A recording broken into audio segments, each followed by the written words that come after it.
Ndiyabulisa in the name of Jesus Christ. Ndizocela sithandaze. Baba wethu onamandla, Nkulunkulu ongcwele, Nkulunkulu ophilayo, ebusuku Nkosi sima phambi kobuso bakho.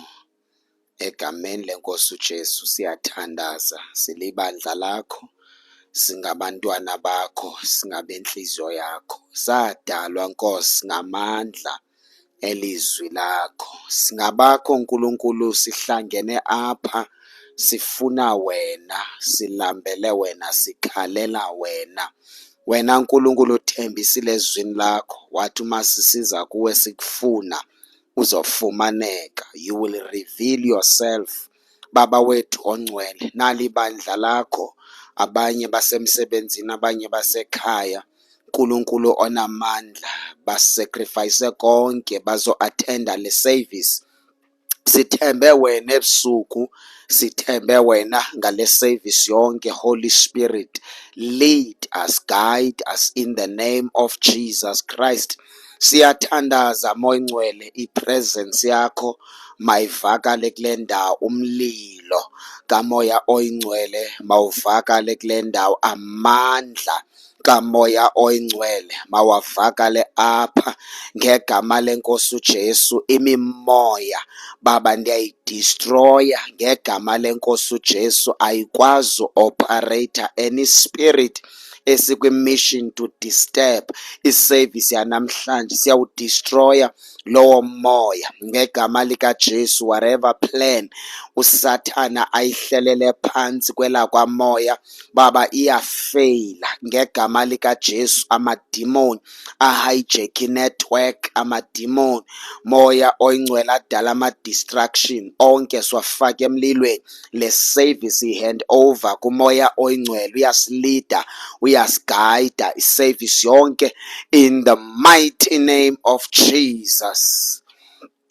Siyabulela Moya Ngcwele, siyabonga ebusuku in the mighty name of Jesus Christ.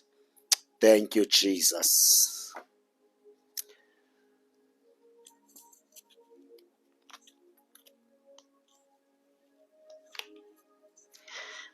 Greetings in the name of Jesus. Sawubona molweni. I hope nonke niyaphila by the grace of God. We are back. Sizokhonza sokukhuleka. Wena sowukhona.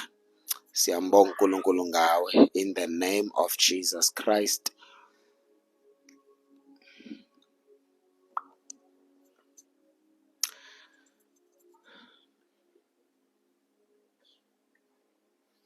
Izolo ke siyaxolisa kakhulu asikwazanga ungena because besinomuntu ebesivizithele from Durban, so bezokhonza nathi,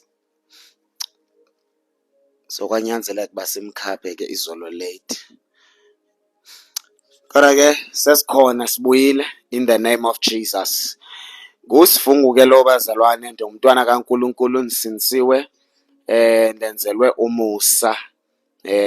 Zange ndizikhethele ukusindiswa, azange ndiyisebenzele into yokusindiswa, kodwa nguYesu owadicayida ukuthi ndifanelwe kukusindiswa. So yigrace nje, into engazange ndayisebenzela, into engazange ndayisebenzela. The last time kanene sikhonza besifundisana ngantoni, khona osakhumbulayo? Do you still remember? i-message ya Friday.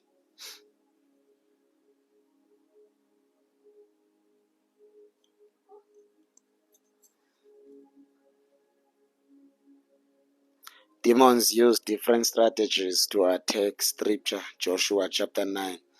Okay, seyichazile uHevesius Way. Wena ufunde ntoni on Friday? Yini wena oyifundile on Friday under le message? Ndingutishala, ndiyayithanda iklasi epasayo. Singayi phambili kanti iklasi ayipasi. Wena, what have you learned on Friday? We must bath.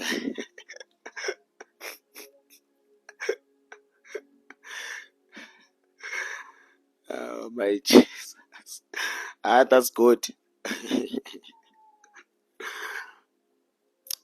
We want to consult God about everything. Okay, consult God before you take any decision. Besifundisana ngesibingelelo ukuba sibe nomlilo. Ya Thursday leyo kuthabisile. Friday. We deal with deceiving spirits all the time. I learned that in everything we should consult God. Exactly what I was thinking. Okay, making decision without fasting God's guidance has consequences. Okay, iyapasa class. At least we sifunda something. Njengoba usindisiwe, you are the number one target in the kingdom of darkness. Yes. Spirit of discernment. Okay, we are learning. Siyabonga moya ngcwele. I learned not to tell anyone about my life, but to tell God whatever we plan. Okay. Yes, we need to consult first because the enemy is always plotting to destroy us. Iklasi ifundile, siyambonga moya ngcwele. Understanding of scripture. Okay, ayibonga inkosi. Ndicela ubuza ke, some of the spiritual attacks are long-term goal. Yes. Namhlanje sizofundisa ngantoni? Uthini kuwe umoya? What does the Holy Spirit say to you? Be rooted in Christ. Namhlanje sizofundisa ngantoni? Uthini umoya? Uthini kuwe umoya oyingcwele? Wambula ntoni? I learned that devil can use someone innocent to get to you. Yes. Iyayenza loo nto. Anti noJesu wake wathi kuPetros esuka Sathana phambi kwam. Wayengathethi noPetro, but wethetha nespirit esi-influence uPetro. To be careful for people we bring in our lives, even bangcwele. Sikhulekele. Okay. Joshua killed the king that was standing on his way. I went back and read the book of Joshua. Oh, siyabonga. Akakabikho ibambe emoyeni ba namhlanje sishumayela ngantoni? Ndifuna umuntu osemoyeni ngoku. Today we're learning that we are giving power on authority. Okay, ujo concentrated hand. Udestin nankuya uT33. Omnye given. uT33 uthi sothetha ngedestiny. Trusting God and his timing. Okay, I learned ukuba ne-strong relationship with the Holy Spirit. Marital attacks. Okay, basics of salvation. Okay, deny yourself. Okay. Today, Pastor. Okay, Luke chapter 10 verse number 9. Soul ties. Okay, uyichanile ke uT33. Namhlanje sofundisa about destiny. Soul tie bazawungena nabo pha, don't worry. Namhlanje sofundisa about destiny. Ithi message namhlanje, unlocking your divine destiny. Ungayibhala phansi, unlocking your divine destiny. Basics of salvation zongena kuzo maybe next week. ndifuna uvala yonke lento about the gospel ukuthi yenza ntoni gospel kuwe.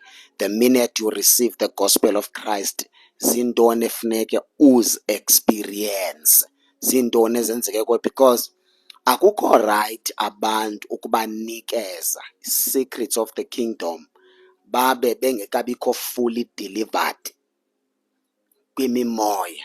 You understand?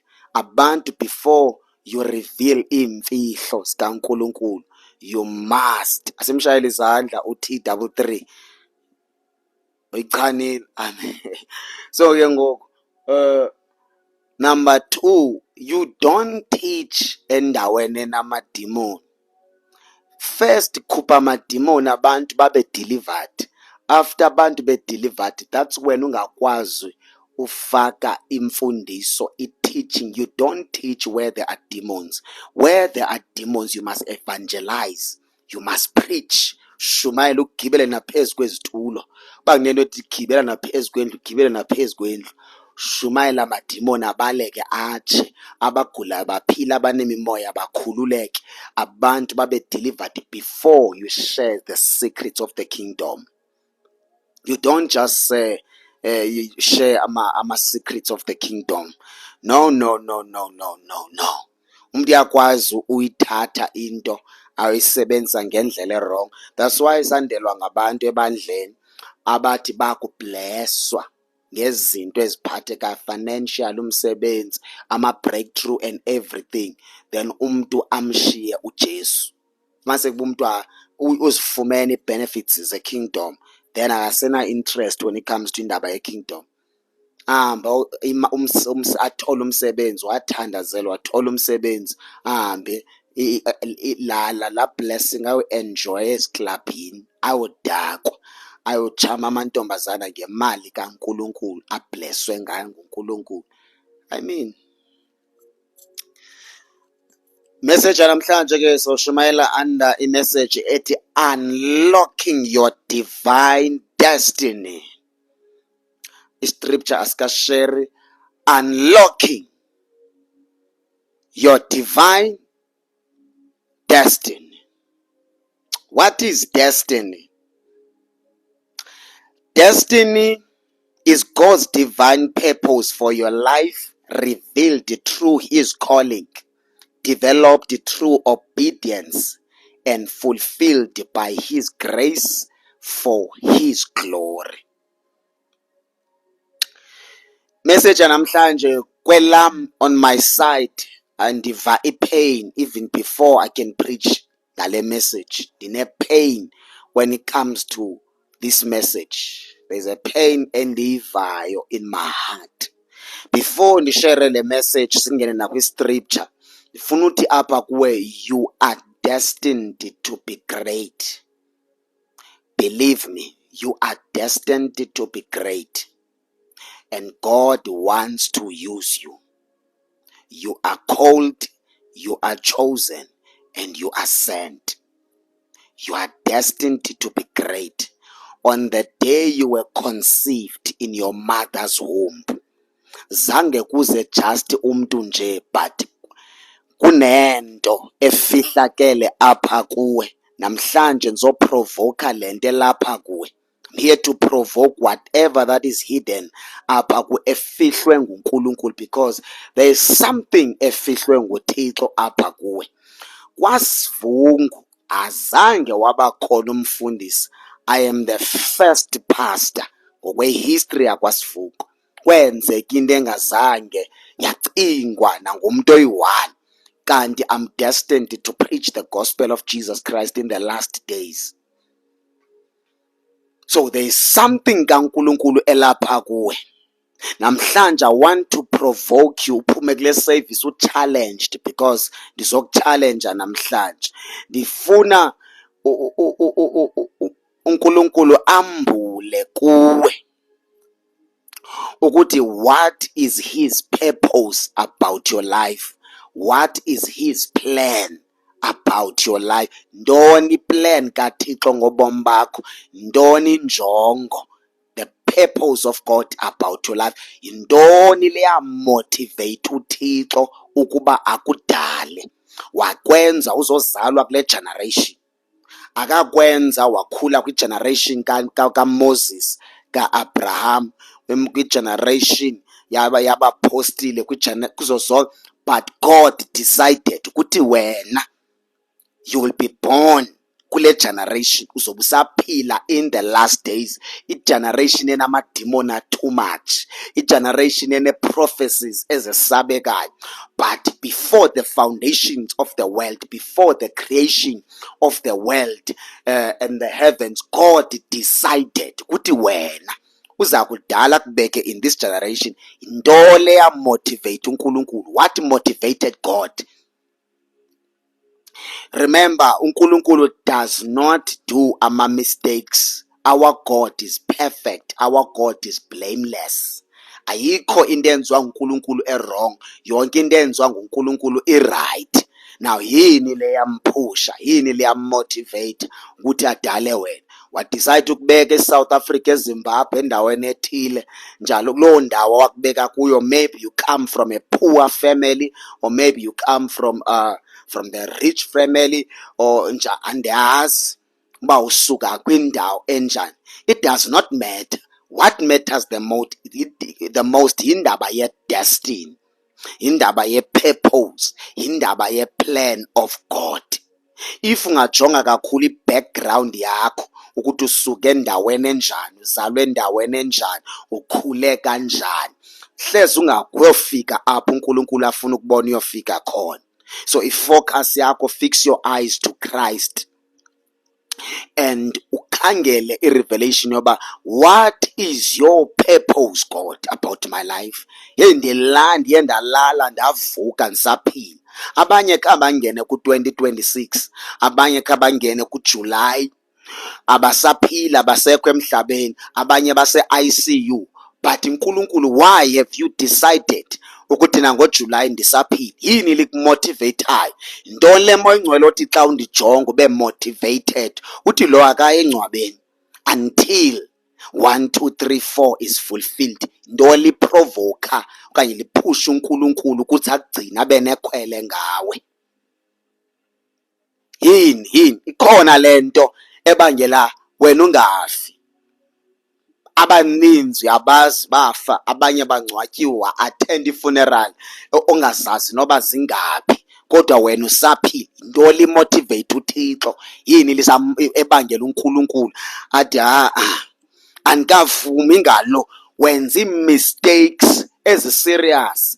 Zininzi izinto ezenzekayo, wena maybe xa ujongile udeserve ukufa, but still usaphila. Yini le ebangela uNkulunkulu angavumi ukuthi hamba kulo mhlaba, qhubeka usaphila in this generation?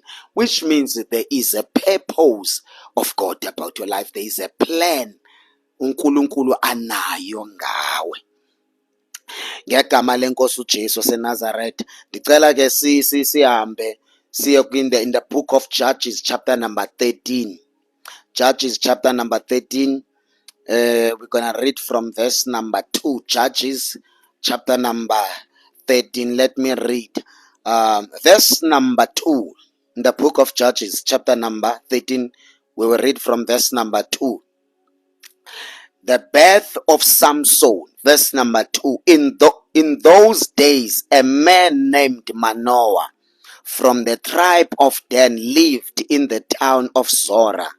His wife was unable to become pregnant, and they had no children. Verse number 3. The angel of the Lord appeared to Manoah's wife and said, even though you have been unable to have children, you will soon become pregnant and give birth to a son. Verse number 4. So be careful, you must not drink wine or any other alcohol drink, nor eat any forbidden food. Verse number 5. You will become pregnant and give birth to a son, and his hair must never be cut, for he will be dedicated to God as a Nazarite from birth. He will begin to rescue Israel from the Philistines. Baba, siyabonga izwi lakho linamandla, liyaphila. Ebusuku profeta ngalo. ukusiphilisa egameni lenkosi uJesu ufundise ngalo in Jesus Christ's name, amen. Isizwe sakwa-Israel, which is the nation of God, uNkulunkulu isizwe awayene pride ngaso. All the other nations all over the world were worshipping gods, othixo, ama-idols. Thina ke as Africans we are worshipping ama-ancestors. E-India ba-worship istatue, eChina ba-worship idragon, e-Asia kwamanye amazwe they worship a lot of things, ko-Brazil nase-North America kula mazwe akhona, nakwindawo ezithile e-Europe. But uNkulunkulu, God, he chose uAbraham, waqala isizwe esitsha ngo-Abraham. He chose uAbraham ukuthi kumhlaba wonke there is no one who's serving me, there is no one who's worshipping me. Then uNkulunkulu wabangajonga abantu, they are serving their gods. Then wathatha uAbraham kowabo kwakhonzwa izithixo zazisenziwa khona. There were many gods kulo Abraham, but uNkulunkulu according to his purpose, mission and plan wachoose uAbraham. Out of millions of people in the world, he chose uAbraham. After choose uAbraham, wamkhupha kowabo. Yeva, number one, wamkhupha kowabo, wamkhupha kwisizwe sakhe, wamkhupha kwiinto zonke nakwi-inheritance yefamily. Wathi wena ungowam ndiyakubanga, you are mine Abraham. Ngawe Abraham andizawuqala isizwe sam ndinguNkulunkulu. I want to build my own nation, because people have decided ukuthi bahambe okhonza abanye othixo. I need emhlabeni people who will represent me, because abantu base-Africa they chose to worship the ancestor, the dead people. Abanye bachoose ubheke emifuleni bakhonze umfula nento zakhona.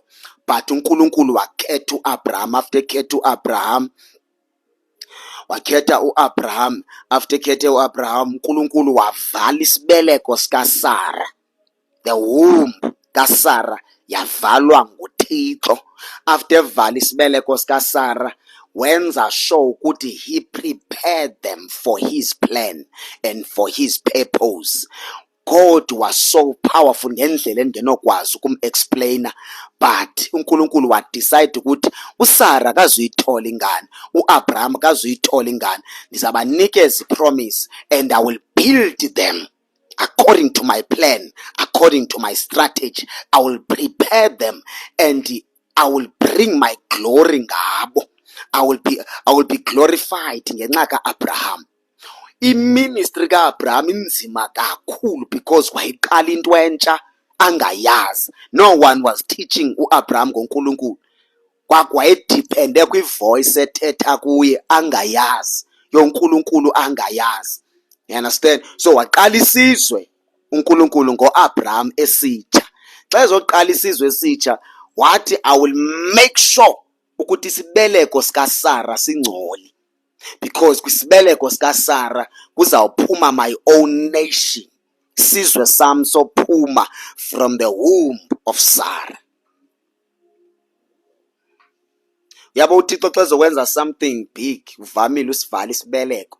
Esikahana, umama uHana savala isibeleko sakhe, umama kaSamson kwavala isibeleko sakhe, uMary the mother of Jesus kwavala isibeleko. Baninzi abantu ekuvala isibeleko, iwombi yabo. After kuvala iwombi uNkulunkulu kanti uzawuzisa iprofet okanye uzozisa umuntu ozokwenza something big in this world. Kanti uNkulunkulu uyamprepare. Iplan kaNkulunkulu nepurpose yakhe ayikho mnandi, and the will of God ayikho mnandi, because the will of God is against the will of a man. The will of God will crush your will destroy your will and the will of man. Iplan kaNkulunkulu against your own plans. Ipurpose kaNkulunkulu ayifani neyakho. You have your own plans, you have your own purpose. Nento zakho ziplanele, but kuneplan kaThixo ngobomi bakho. Zawucrossana kanje. Eyakho le iyawufika kaNkulunkulu izocrossa le yakho njengesiphambano. So intando kaNkulunkulu ayikho mnandi. Ukuzila ukudla ungadli for 7 days ungaseli manzi ungenzi lutho, that is the will of God, and akho mnandi ukuzila ukutya. Zininzi izinto uNkulunkulu asenza sithi go through zona singathandi futhi singafuni. And wake wathi omnye umfundisi umthandazo onzima kakhulu xa wamsinsa umthandazo othi, Father, let your will be done in my life. Let your will be done. Pray for the will of God. Wabe sesithi after you have prayed for the will of God, be prepared. Ungalindele okuhle kodwa. So loo nto ndiyifunde kakhulu. Mna I have bigger plans. If I can tell you nge-plans zam before nsindiswe. If I can tell you about my plans before nsindiswa, matshonelanga. If I can tell you about my plans ndiqala ukusindiswa even before ndiqale kwale nto kushumayela. Zange ndayicabanga ndayihlala phansi ndayiplana into yokushumayela. Zange ndayifuna. It was never in my vision. It was never in my plans. Even after sensinsiwe, it was never in my plans. Nezinto endathi go through zona ndandingazi ukuthi ndawuthi go through izinto endathi go through zona. Kanti uNkulunkulu unecebo. It was the plan of God for i-purpose yakhe. Yena more concerned nge-purpose yakhe, because ubomi bam bubhalwe phansi. Ubomi bam bubhalwe phansi kwincwadi yasezulwini. Kuthi uSifungo wazalwa ngo-19 tontoni wabekwa emhlabeni uzawuphila for isikhathi esikanga. Isizathu soba simbeka kule generation, this is how we want to use him for our own glory. So mna ndine-plans zam. Mna I wanted to travel the world. That was my vision. I wanted to travel the world and meet some wonderful people around the world and see some incredible places. Ndihambe indawo zonke. Nasesikolweni ndenze i-tourism management. Ndandiyithanda i-tourism management. Ndaqala ndenza i-law, ne-law ndayiyeka phakathi. Ndenza into in public relations management, ndayiyeka phakathi. Ndabe sendisenza i-tourism management. So because ndandiyithanda le nto travela, le nto hlangana nabantu endingabazi, le nto hamba amazwe ndibona ama-tourist attraction njalo njalo. That was my vision, that was my plan. Into endandiyithanda isentliziyweni yam. So I wanted to travel the world. I-department yakwa-tourism iyandazi. Ii-offices zase-Cape Town kwa-tourism zindazi kakuhle. And yile kuba ndawupresenta my vision, ndithandwa ndisesi-student sese-college, bendithanda be-interested kwiinto ezininzi, baxela ngeento ezininzi abangazazi. Kanti uNkulunkulu nezinye ii-plans. Ndithole ne-opportunity ndizobheka eGerman. Khona i-opportunity ndandiyifumene ndizawubheka eGerman. Nayo it was disturbed by God. I-pain endandinayo ne-anger endandinayo towards God ngenxa yeplan yakhe. Iplan kaNkulunkulu sometimes ne-will yakhe uyakwazi uba ne-anger towards him, uvele ube nomsindo. Uthi wena uNkulunkulu nomona uyandimonela wena Thixo. And ngumntu very honest kuNkulunkulu xa ndithandaza. Ndithi wena uyandimonela, wena undithandi. To be honest, I'm always honest, because nxa upretend ingathi ndi-right kodwa ndikho right even nangakuye. Ndithi ndikubona unomona ngakum.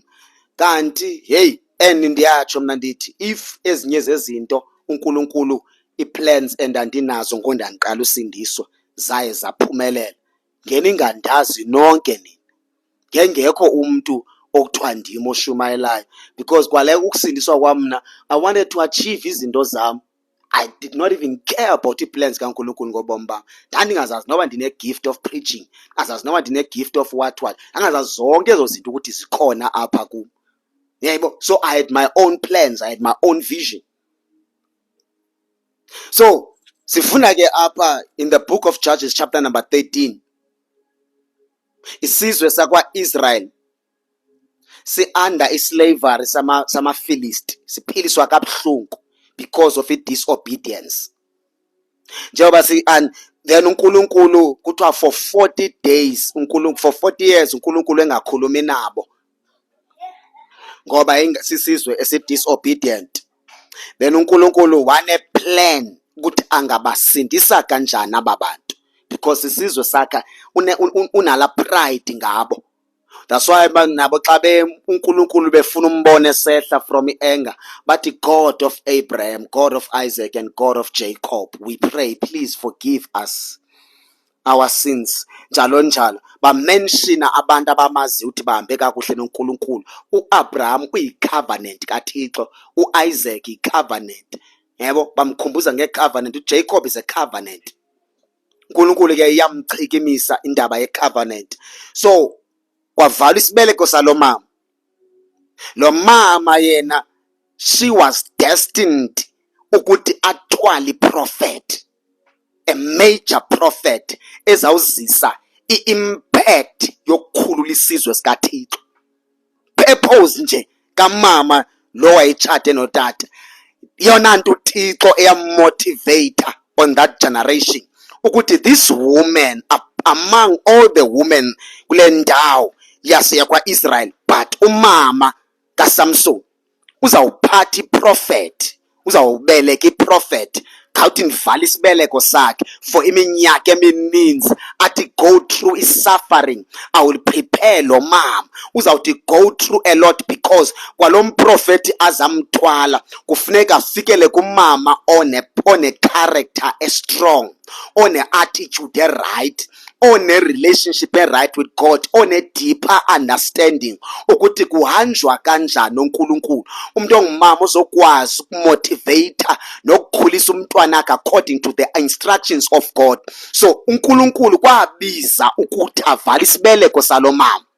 Yabona uba i-plan kaNkulunkulu ne-destiny yalo mama into yobana ibuhlungu kanjani. Lo mama, by the time she was getting married, wayecelebrate esithi emtshatweni wami sizothola abantwana, emtshatweni wami kuzoba mnandi, we will celebrate, kwenze ko-1 2 3 4 kuzaba kuhle kulo mhla. But according to the destiny, according to the plan and the purpose of God ngalo mama, kwathiwa ndiyaziva ii-plans zakho mama, ndiyayiva imission yakho, kodwa ndineyam ndinguThixo ngawe.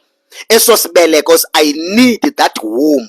I want to preserve leyo womb, because your womb will carry a prophet that will bring a revival in your generation.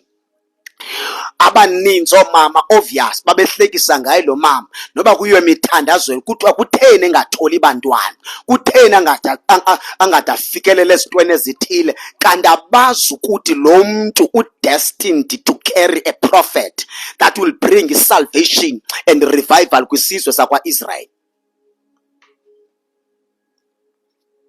Until kwafika ingelosi ebhizi selephelelwe lithemba nalukholo, esithi hawu uNkulunkulu akaphenduli, dala nithandaza, dala ndingena i-fasting, dala ndilala ezintabeni, dala ndibeka izandla ngabapriest, dala ndinikela, dala ndikhupha okweshumi, dala ndisenza zonke izinto according to the law of Moses nama-revelations ezinawo. But God does not answer, he is quiet. Isibeleko sam, my womb is closed, ndiphelelwe lithemba nalukholo ukuthi uNkulunkulu anganiphendula. Kwa umyeni wami, even omamazala nefamily yakhe, surely sebendoubt ukuthi ndiyinkosikazi enjani, okanye famathatha isithembu inkosikazi yesibini, because ngumama onjani lungakwazi uthola abantwana. Yayibona uba i-purpose kaThixo ngalo mama ibuhlungu kanjani kulo mama, kodwa uNkulunkulu uneplan enzima kakhulu. But as for lo mama ozophatha lento, kuye ibuhlungu kakhulu, ipain ngendlela esisimanga. Kubuhlungu uba ngumuntu okwicebo likaThixo for your generation. You will go through a lot, believe me. Akuzibakho nice in your life. If God is gonna use you ngendlela nje powerful, you will go through a lot. From childhood, ukukhula kwakho, even asebandleni, you might go through a lot. Kanti yonke loo nto i-preparation yento engaphakathi kuwe, i-destiny, i-plan of God, i-purpose kaNkulunkulu about your life. Fika ingelosi yamnikeza i-prophecy, yathi mama uzothola ingane, njengoba uzothola umntwana, lo mntwana ozomthola ungaze inwele zakho zigunde, ungazi uthi upregnant uthwele lo mntwana useliwayo. Wanikezwa ama-instructions ukuthi kumele adle intoni ekumele ayityile, kumele aphile kanjani, kumele abe njani, because akazuthwala umntana onormal, akazuthwala umntana nje. Yebazalwane, kwa umtshato yi-ministry, lubizo umtshato. Umtshato it's a ministry, uyasetyenzwa, uyenziwa. It's not about lovey-dovey and everything bonke babuhle. Siyazibona zii-benefits zawo eziya umtshato, but umtshato it's a ministry. And nabantu ozobazala ubakhulise, yeyi, awukhulisi bantu nje, ukhulisa i-prophet, pastors, business women or businessmen, njalo njalo.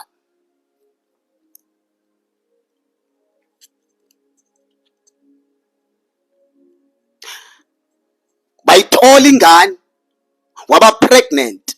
After pregnant, wamthola umntwana, wakhula umntwana. Xa ekhula umntwana, uNkulunkulu wabe sele focusa emntwaneni ukuthi wena Samson, you are destined to be great, to bring salvation in your generation. Kufuneka ukhulule isizwe sakwa-Israel, kufuneka ukhulule abantwana bam ababanjwe ngamaFilist, uzalelwe nje loo nto. Into eyandimotivate athi uNkulunkulu Samson, neyandenza ndakuthatha from ezulwini, from my own vision, ndiNkulunkulu ndangenisa kwisibeleko salo mama, kungoba ndifuna uzisa isalvation, ukukhululeka kwabantu, ukusindiswa kwabantu. Bawusinda ngawe Samson. I will anoint you nge-anointing nge-unusual. I will give you gifts and everything. Wakhula uSamson waba mdala. Uthe uSamson emdala, kuye kwavuka into ayiphathiswe nguThixo. Hey Nkosi yam, yaqale yathestwa ngelion. Kune-lion eyifuna u-attack uSamson, yathi ma i-attack ithi iBhayibhile wehlelwa ngamandla kaMonce, wagcwala amandla, kwavuka i-anointing, wayibulala lo lion. Because God was preparing him and testing him ukuthi uready kangakanani na udila namaFilist.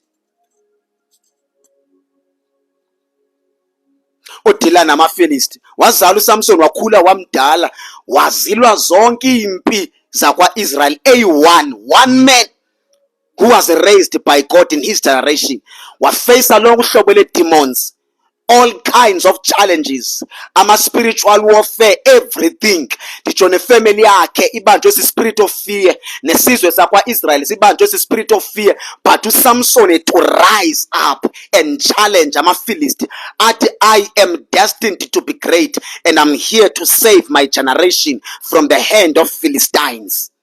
And loo nto ibiza impi, imfazwe eserious. So ndizoveza into ethi namhlanje, you are destined to be great. There is something kaThixo elapha kuwe besides career, besides imali onayo, besides umtshato kuwo, besides zonke izinto nazo, ikhona into ongekayidiscoverisha about your life. Khona into ongekayazi ngawe, khona into engekambuleki kuwe ngawe. That's why sithi unlocking your divine destiny. Khona into elapha kuwe wena ongekayazi, ongekayinotice. Then nathi apha ndishumayela ngegame ndithi kawujonge nendlela o-athekwa ngayo ngamadimoni. Amadimoni adonswa into iphethe. The more athekwa kakhulu to go through ama-spiritual warfare are-serious, iidimoni ezikuhluphayo ichaza ukuthi into iphethe is very serious. Phethe into dangerous engadala i-impact eku-serious to your own generation. Ndandingazazi uba ndingangumfundisi, ndandingazazi uba ndingasindiswa, ndandingazazi uba ndingamaphambi kwabantu ndishumayele kusindiswa abantu, kukhuleka abantu, kuncedakala abantu, abantu bakhuleke kuma-cases, abantu bakhuleke kwizigulo, kwii-demons, kwizinto ezininzi.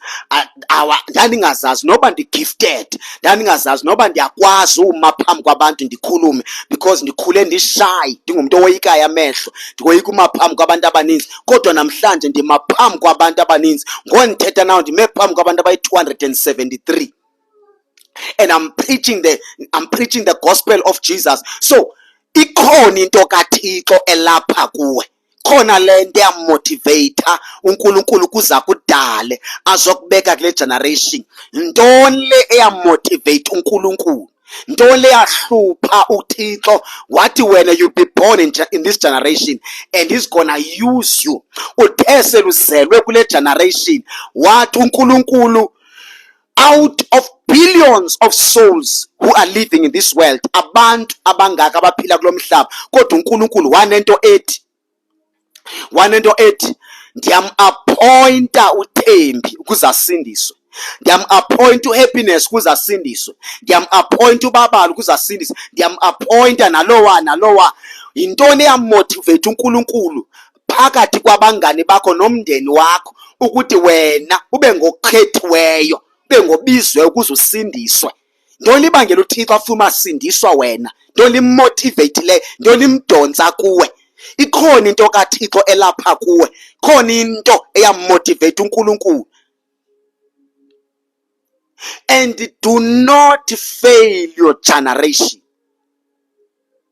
Igeneration yakho uyawuthi sowusezulwini ifika ikhala ithi you failed us. Wena wasifeyila. Into iphathiswe uNkulunkulu zange uyenze. Into wawuyithunywe nguNkulunkulu in this world azange uyenze.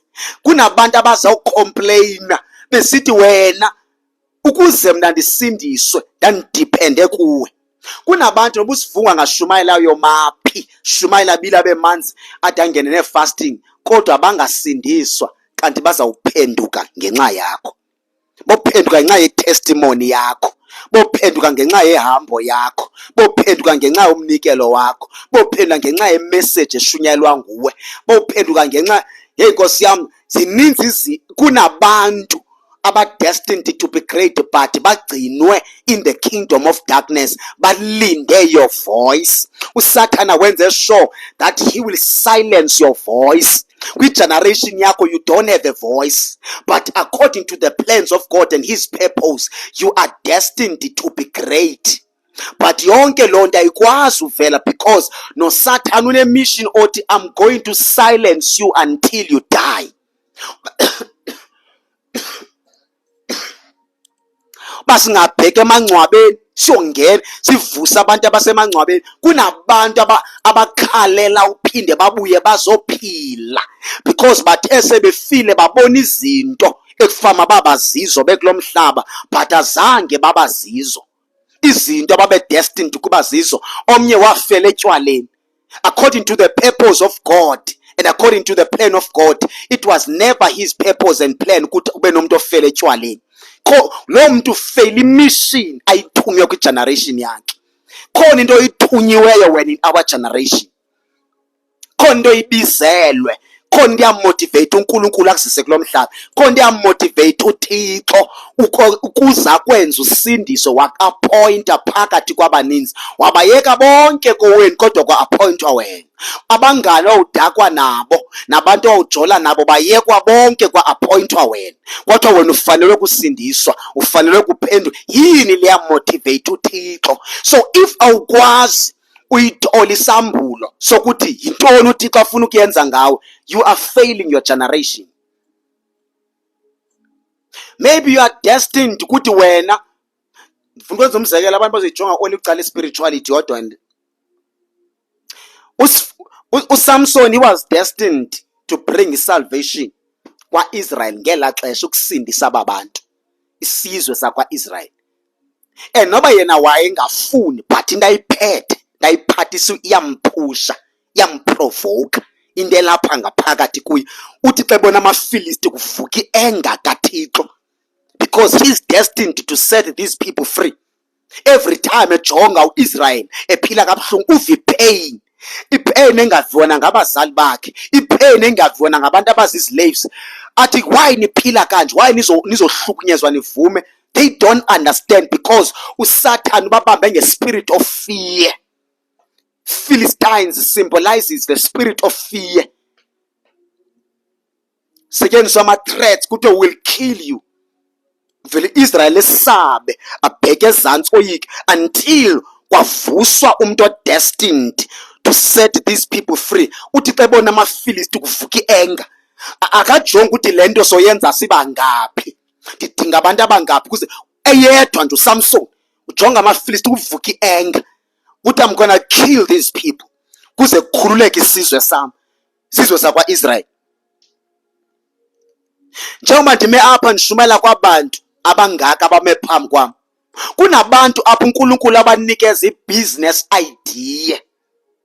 wanikezwa i-business idea. After unikezwe i-business idea according to the plan of God and his mission, ukuthi la business idea ungumuntu ozoqala i-business enkulu, not i-business yomuntu ongasindiswanga othi bow down kuma-altar of darkness, kodwa umuntu ozovula i-business enkulu yabantu abasindisiweyo manyani, azokwazi to provide for many families. Mase bakulo business kuyathandazwa, lo business kuzila ukutya, nomuntu oqashwe apha engasindiswanga, i-presence of God kulo company kugcwele iglory kaNkulunkulu too much. Abantu bafuza bangubani owaqala le company, kuthiwe yaqalwa ngumzalwane ubani, wathi go through a lot ene idea yokuqala ibusiness, yakhula ibusiness yayicompany yaba nkulu kangaka, kwahayirishwa bangaka, kuthiwe ubona nalo esindiswe wathi akuhayarishwa kule ndawo wasindiswa, kube nesikhathi apho kuthandazwa khona kwikhampani, because kwayifounder yakho. Singabazalwane sitargethe kakhulu ubheke ezulwini, kodwa izinto esizithunya emhlabeni asikazenzi zonke. Ndinombuzo othi xa sifika before God sizawuthini? Omdliwa kakhulu indaba ebusiness iyakudla kanti idestiny yakho, indlela according to the plan of God afuna ukusebenzisa ngayo ngokwestrategy sakhe, because ininzi ibusiness o-Illuminati. Jonga in the last days abantu abangaka abajoyina i-Illuminati, jonga abantu abangaka ababheka kwiinyanga ukuze baqashwe, jonga abantu abangaka before ukuze bangene kwii-offices zakwa-government kunezinto efuneke bezenzile, bakhupha imali, i-bribe. Abanye amantombazana afuneka alale naloo muntu, nibheke hotel eBNB ulale naloo muntu lo ukuze uthole umsebenzi.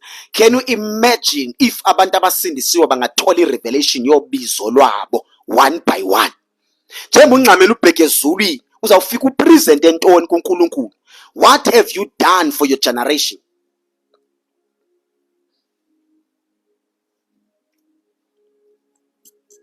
What have you done for your generation?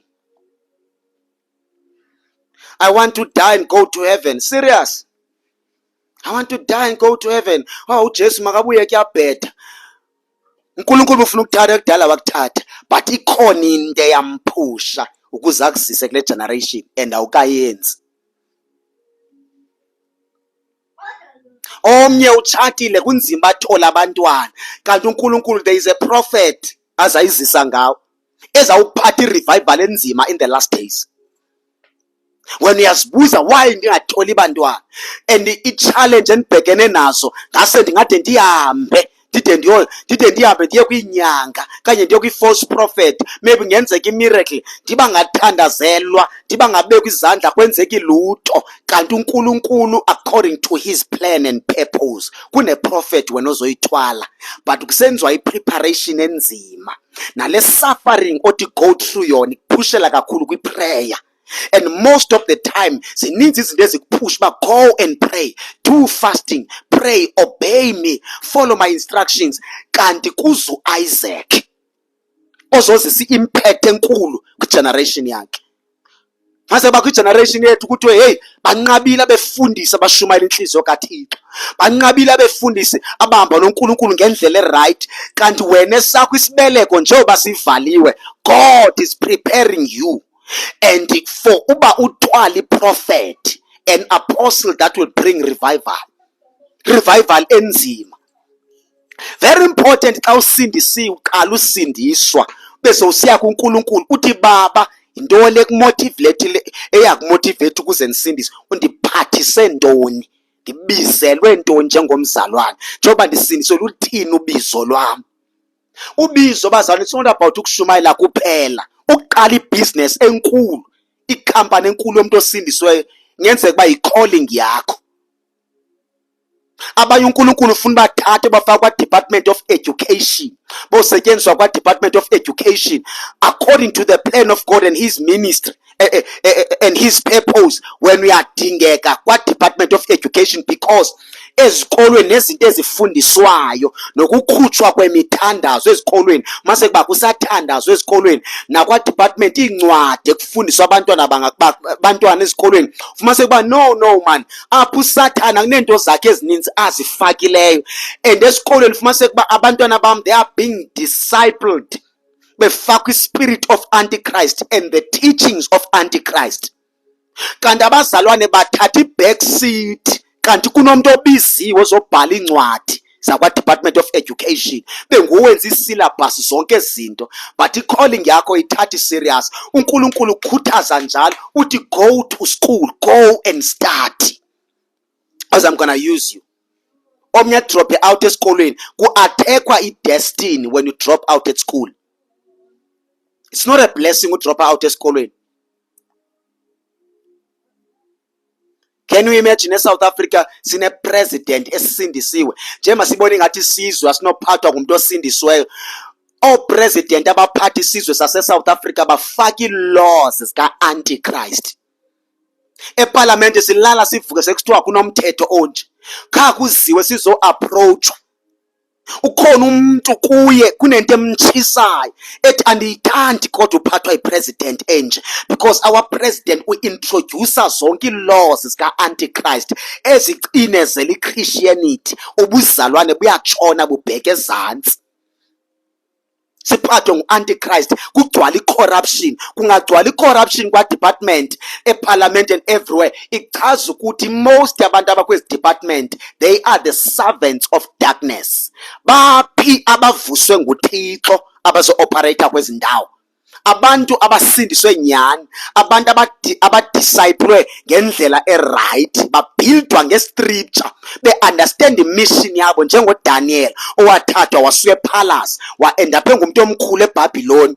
Umuntu abazofana noJoseph owangena e-Egypt waphatha ugovernment wakhona ngesikhathi se-famine, isikhathi sendlala, but uJoseph wanikezwa ivision, wanikezwa zonke i-ideas. Jonga izinto awathi go through zona ulandlo mzalwane bani uJoseph for i-destiny. Check izinto awathi go through zona. Warejectwa ngabazali, warejectwa ngobrother bakhe bamdayise Egypt, wafika nalapho wa-accuswa nge-rape, wabheka eprison wanceda amabanjwa. Wathi selenzi ngaphakathi eprison, wathi nindikhumbule xa niphume, bamkhohlwa. Kodwa kwathi makufika isikhathi se-elevation, uNkulunkulu omkhupha wamphakamisa wambeka kwezi phezulu indawo. Jonga i-preparation athe go through yona for i-destiny.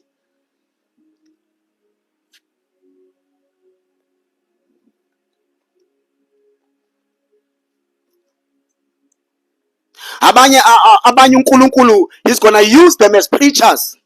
Bazalwane, asuze usihlala sishunyezwa ngoba tatani baziyo badala kuthiwa mncinci uSivunga, noba nomfundisi omncinci othiwa nguSivungu. Mna lo tata umdala umthembile uzawuhamba emhlabeni. Ngo-2021 kunento eyathethwa kum nguNkulunkulu esithi ootata abadala base-South Africa, in fact all over the world, uNkulunkulu ufuna ubathatha, but iproblem iyi-one, yinto yobana igeneration yethu kunzima uba ivuke iphethe igospel esistandard. Ngehla uNkulunkulu ukuthi abatata abanye babo bakhathele, abanye bade bacompromise because of i-age. Abanye basakwazi uthandaza like before, abanye basakwazi ufasta like before, abanye basakwazi uhamba ngespeed like before. So ke uNkulunkulu ufuna le generation abantu abatsha abazawuhamba ngespeed. 2021 lento ndithetha ndiyiphazama. uNkulunkulu ufuna ubathatha, abanye bade bacompromise. Athi umuntu hawu ungathi ungumfundisi ube umfundisi omncinci kangaka. Hayibo, sinekhila intanga zami ezinye zisejele ngababulali, abanye zi-rapist zintanga zami, abanye batshaya insango zintanga zami, abanye badla i-drugs, abanye banee-club zintanga zami. Why ndizobudela ubufundisi uThixo andinike bona? Andiyithathi kancane into yoba ngumfundisi, into enevelu kakhulu uba ngumfundisi, ayisiyonto encane. Noba abantu bayithatha bayigibisela phantsi isidima sobufundisi, kodwa uNkulunkulu uzawusivusa in my generation. Noba uvusa abantu abayi-3 or 4, asuze usoloko sishunyezwa ngootata abadala, nabo baqala bebancinci kanje ngathi. uDavid waqala emncane iministry yakhe. uJeremiah wayiqala emncane iministry yakhe. Bayiqala iministry bena 17 years. Uthi abo umuntu angathi na 20 abe ngumfundisi. Wake wayibona phi lonto le? Kutheni ungamkhuzi uchaya insango na 20 years? Umyekeleni lo dakwa imini nobusuku olala ezitratweni asela utshwala una 20 years wenza izinto zongabhala. Uyabona into bana izinto ezifoolish samkela zona than into eziright. Umuntu owenza into ebhadleyo oshape i-destiny zabantu okukhula abantu abaninzi bene problem naye. I mean, come on. Unjani kanti? Abantu abaninzi ba destined to be great.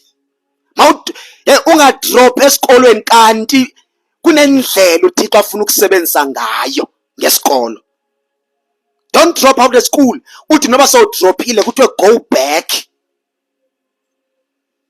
Une business idea athi umuntu I Lord, I pray, I want to be a millionaire, I want to have a lot of money and support many families and do 1 2 3 4 5, and God will give you an idea. He will not give you money. Uzokunikeza idea. La idea yiyo ezawuzisa imali. Umuntu owenze uTikTok ugenerate billions ngoTikTok. I-idea le uTikTok akaveli kuSathane, uvela kuNkulunkulu noba wenziwe ngumuntu ongasindiswanga. Sometimes uNkulunkulu uyakwazi usebenzisa umuntu ongasindiswanga ukwenza into ezawunceda abantu abasindisiweyo. Because namhlanje nishumayeza abantu abayi341 ndihleli phansi endlini esitulweni. uNkulunkulu shape impilo zabantu abaninzi ndihleli esitulweni ngoTikTok. Uphinde uthi TikTok ngokaSathane. Noba wenziwe ngumuntu ongasindiswanga kodwa ayingokaSathane, i-idea ivela kuNkulunkulu. You want to become a millionaire. When ubona ingathi uba nemali ungumzalwane sisono akuyo there is nothing wrong to have money, to become a billionaire, to become a millionaire njengomzalwane. The problem is to love money. IBhayibhile imali impendulo yento zonke. Kunabantu abamanipulate kakhulu ngamademon i-destiny zabo naxa abanye sele besindisiwe ebandleni irongo nalento kusolo kuvangelwa. Oko kwakuvangelwa ebandleni, oko kwakupreachwa. Ibandla make lifundiswe ku-understandwe nama-seasons, lipreparwe ibandla likhuliswe, because ibandla is a kingdom.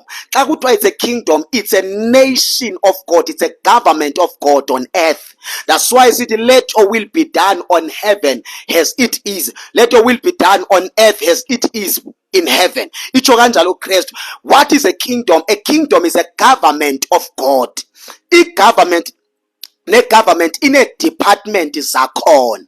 Xa ubheke eSouth Africa sino-president uRamaphosa, sibe no-minister of defense, sibe no-minister of sport, sibe no-minister of arts and culture, sibe no-minister of what njalo njalo. Baphi abazalwane ababambe eza department? The only thing thina siyaziyo is to complain. Yini wena destined uNkulunkulu afuna ukusebenzisa kuyo? Not sonke soba ngabashumayeli. Not all of us will become apostles, pastors and prophets. Uzama ngicela bonke abantu abayi360 they will become pastors. No. Not everyone will become a pastor. Not everyone will become a prophet, an apostle, a teacher or what. Ikhona lento ekudlayo. Sometimes uNkulunkulu ukubonisa nasemaphupheni. Sometimes it comes in dreams and visions. Khona ekudlayo mawujonga igeneration yethu khona into edla wena. Khona into ekuhlukumeza njengoSamson wathi mebona isizwe sakwaIsrael sihlukunyezwa ave pain. Athi aba bantu mabephila kanje ngenza njani kuze bakhuleke? The same thing yenzeka kuMoses, the same thing yenzeka kuJoshua, the same thing yenzeka kuPetro, the same thing njalo njalo. Yini oyiphathisiwe we uthunywe ndoni? And ungazabe ucomplain ukuthi hayi usifunga kayenzanga into ethile. Mna I will walk on my lane, do my ministry, fulfill the purpose of God about my life, and I will push you kweyakho. Kodwa wena ubizelwe ndoni? So ungcamela ubheke ezulwini uzawufika uphetheni. Oyifundanga iscripture. Sithi scripture everyone. Sithi scripture in the book of Revelation chapter number 20. It Bible is it chapter number, yes, I think it's chapter number 20 verse number 11. Kuthiwa incwadi zavulwa, books were opened. Kwavula incwadi kubhalwa amagama abantu. Kujonga ukuthi liyatholakala nelakho igama. lamakhwa kwathiwa kuyatholakala igama, kwadlulwa kwayovulwa ezinye incwadi zemisebenzi. Yava? Kuseyovulwa incwadi zantoni? Zemisebenzi, ukuthi usesemhlabeni wenza ntoni ngento iphathisiwe. uNkulunkulu njengoba ekuphathise something uthunyiwe njengobulapha.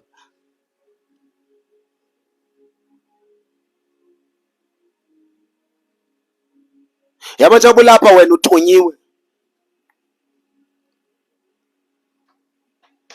Njengoba uthunyiwe unikezwe igift. Kunezinto eziyi-3 uNkulunkulu umuntu amblessa ngazo. Eyokuqala iba igift. Mina I have a gift of preaching. When it comes to preach and obtain, it's a gift, and I receive it from the Holy Spirit. Another iphini zoba into enye izoba ithiwa talent, to be talented.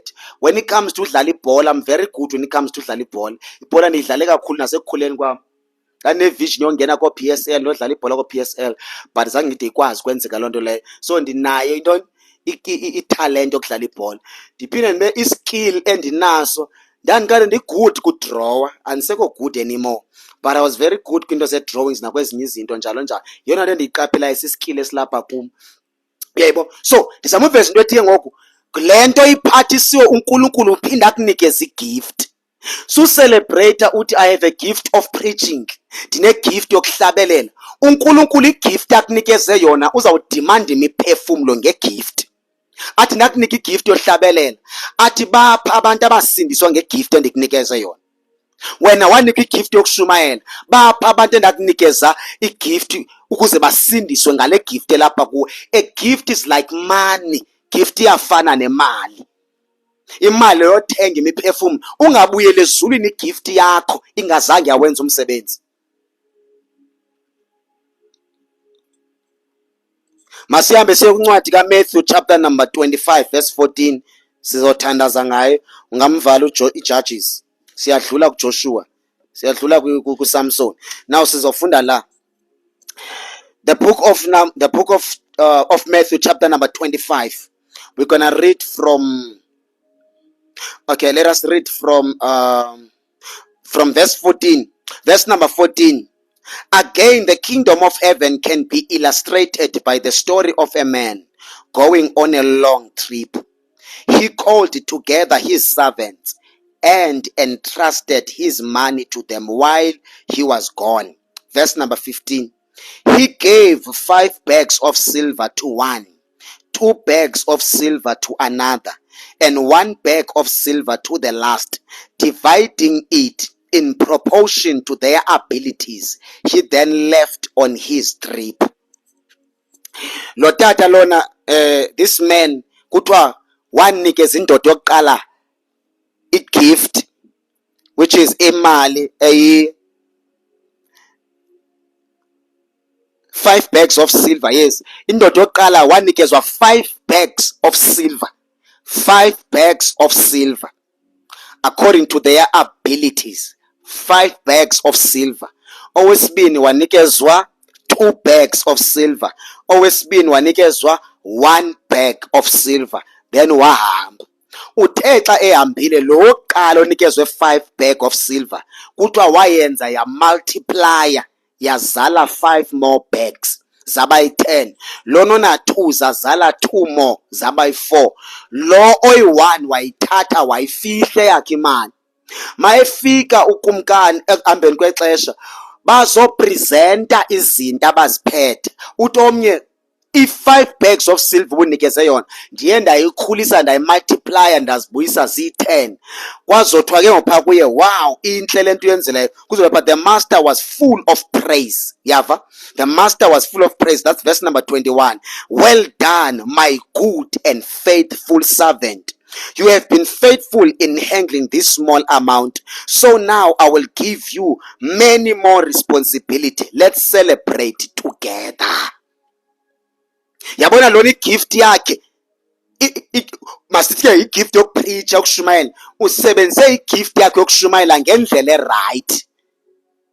Wawina more souls for the kingdom. Igift yakhe akangazange ayisebenzise ukuzenzela imali ngegift. Zange ayisebenzise igift yakhe ngendlela erongo to make money. zange ahambe ne-fame ne-pride nento ezithile, waba ne-revelation and understand ukuthi le gift endinayo idemand ukuthi ndizise as many souls as possible to the kingdom of God, because I will be judged by my master. This gift is not mine. This gift comes from God for me, ukuthi ndiwine more souls for his kingdom. Yonke into endiyenzayo ndiyenzela for his glory, not for me. Nabantu bangandishayela izandla bathe uyashumayela, shumayela kamnandi, you're a good preacher, you are better than bani. When you humble yourself, you go down, wehla uthi baba ndiyabonga ukuthi umsebenzi wakho uyenzeke. Lonke uzuko ndilinika wena. All glory belongs to Christ. Wonke umuntu uphathiswe something wanikezwe igift. Igift ekuwe it demands imiphefumulo. I-worshippers awuphendula kuNkulunkulu.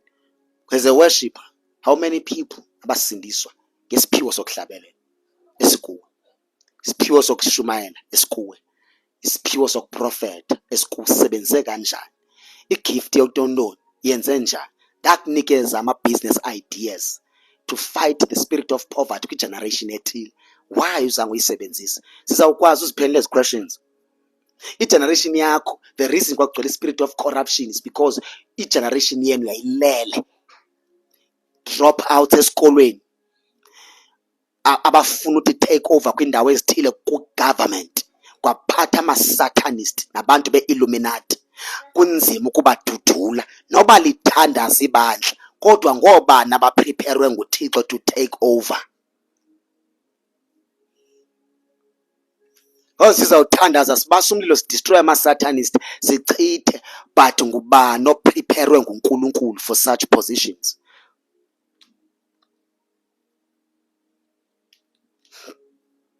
So that's why ke namhlanje sitsho le message isithi unlocking your divine destiny. Ndingayidonsi le message yanamhlanje. Omnye lo wogqibela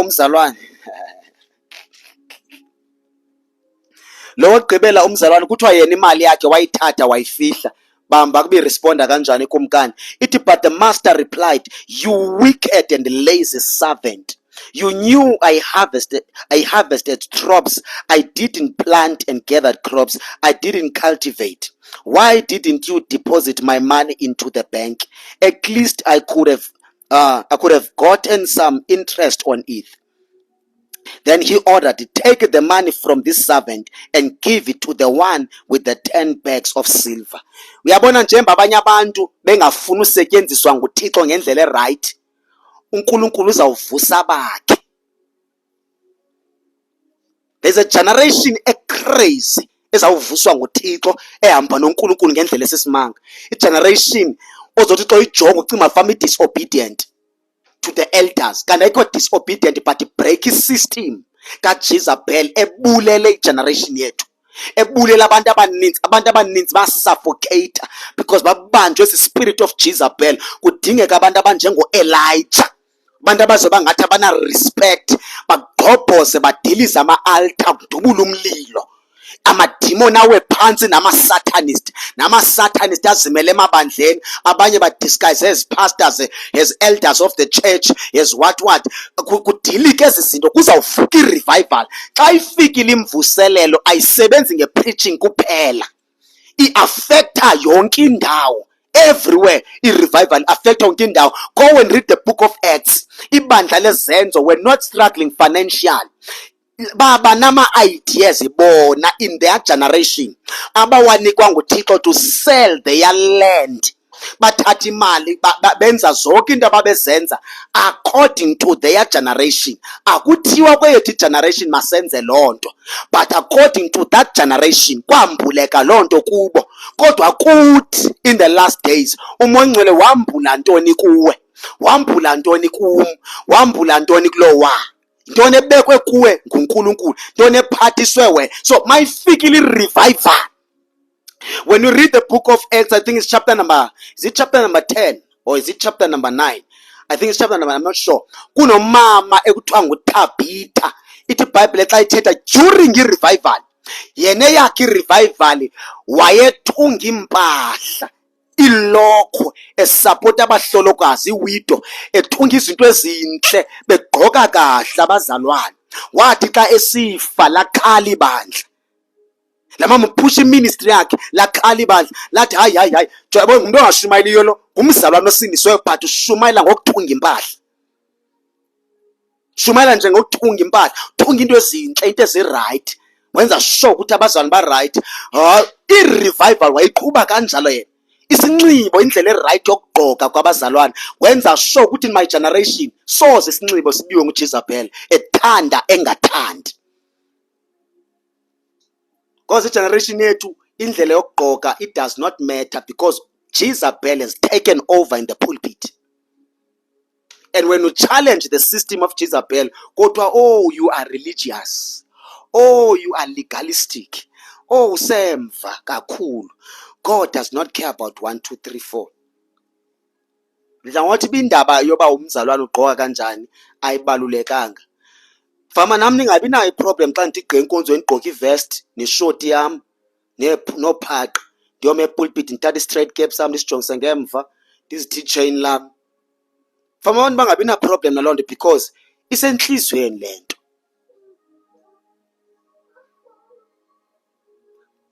uJezebel ufuna upreachwa acaciswe uJezebel because he has destroyed the church of God.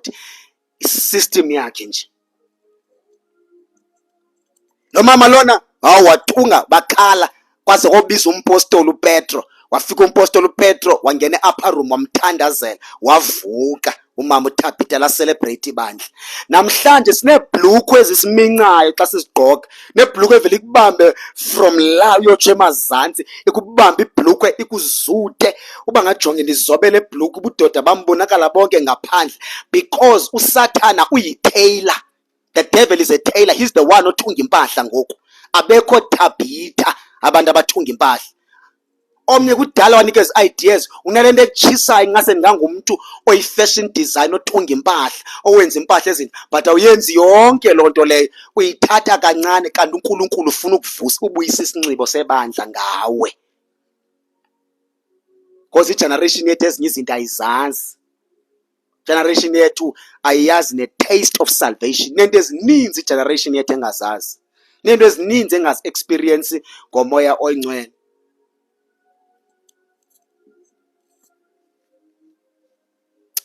My Jesus. Sizothandaza.